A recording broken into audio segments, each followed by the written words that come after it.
1984 সালের কর্ণাটকের একটি ছোট্ট শহরের ঘটনা। অনেক দিন থেকেই ওই শহরের মধ্যে একটা আতঙ্কের সৃষ্টি হয়েছিল। প্রত্যেক দিন রাত হওয়ার সাথে সাথেই গ্রামের একটি করে ছেলে উধাও হয়ে যাচ্ছিল। খবরটি শুনে ভেঙ্কটেশ নামের একজন রিপোর্টার ওই শহরে গিয়ে পৌঁছলো। সন্ধ্যের ঠিক 6টার দিকে সে লক্ষ্য করল গ্রামের প্রত্যেকটি লোক তাদের দোকান বন্ধ করে তাদের বাড়ির দিকে এগোতে থাকলো। ভেঙ্কটেশ দেখল প্রত্যেকটি বাড়ির দেওয়ালে নালেবা নামের একটা শব্দ লেখা আছে। সে ওখানে একটি পণ্ডিতকে দাঁড় করিয়ে বলল যে শহরের মধ্যে এইসব কি হচ্ছে। পণ্ডিত তাকে বললেন, শহরের মধ্যে একটি লাল শাড়ি পরা নারীর আত্মা ঘুরে বেড়ায়। সে রাত হলেই প্রত্যেকটি বাড়ির দরজায় গিয়ে ঠকঠক করে, আর বাড়িটির মধ্যে কোনো ছেলে থাকলে তার নাম দিয়ে ডাকতে শুরু করে। যখনই ছেলেটি দরজা খুলত তখন সেই আত্মাটি ছেলেটির উপর ভর করে তাকে দূরে নিয়ে যেত এবং মেরে ফেলত। ঠিক এই জন্যই শহরের লোকগুলি তাদের বাড়ির দরজায় নালেবা লিখে রাখত। নালেবা হচ্ছে একটি কানাডা শব্দ যার অর্থ কাল আসবে, এবং নালেবা লেখাটি পড়ে আত্মাটি সেখান থেকে চলে যেত, আর প্রত্যেক দিনই সেটা চলতে থাকতো। ভেঙ্কটেশ কালকের পেপারের জন্য ভালো খবর পেয়ে গিয়েছিল। সে তারপর তার স্কুটিটি চালু করে তার বাড়ির দিকে এগোতে থাকলো। বেশ কিছুটা রাত হয়ে গিয়েছিল।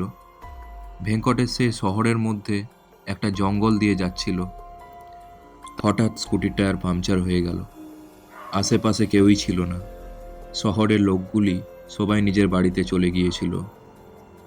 ভেঙ্কটেশ শুনতে পেল তাকে কেউ মিষ্টি আওয়াজে কেউ যেন ডাকছে, ভেঙ্কটেশ, ভেঙ্কটেশ। তারপর তার চোখটি যখন স্কুটির আয়নায় গিয়ে পড়ল, ভেঙ্কটেশ ছিটকে পড়ল। সে দেখল লাল শাড়ি পরা একটি মেয়ে দুটি ভয়ঙ্কর চোখে তার দিকে তাকিয়ে আছে। ভেঙ্কটেশ উঠে দাঁড়ালো এবং দৌড়তে থাকলো। সে দূরে একটা ছোট্ট বাড়ি দেখতে পেল এবং সেখানে দরজাটি খুলে ঢুকে গেল। দরজাটি বন্ধ করে সে বাড়িটির ভেতরে বসে থাকে। হঠাৎ দরজাটি ঠকঠক হওয়া শুরু করলো। অনেক রকম অদ্ভুত রকমের আওয়াজ সেখানে শুনতে পাওয়া গেল। ভেঙ্কটেশ ভয় পেয়ে যায় এবং ওখানে কিছুক্ষণ বসে থাকে। অনেকক্ষণ পর সে সাহস করে দরজাটি খুলে ফেলে। সেখানে কিছুই দেখা যায় না, কিন্তু তারপর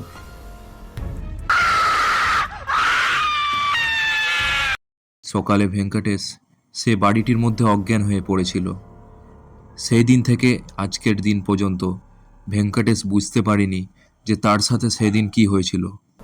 গ্রামের লোকগুলি বলে সে এই গ্রামের বাসিন্দা না হওয়ায় বেঁচে ফিরেছিল। তারপর থেকে সে আত্মাটিকে ওই শহরে আর দেখা যায়নি, কিন্তু গ্রামের লোকেরা এখনও তাদের বাড়ির দরজায় সেই নালেবা নামে শব্দটি লিখে রেখেছে। এই গল্পটি আপনাদের ভালো লেগে থাকলে চ্যানেলটি সাবস্ক্রাইব করে দেবেন এবং ভিডিওটিতে লাইক করে দেবেন। ধন্যবাদ।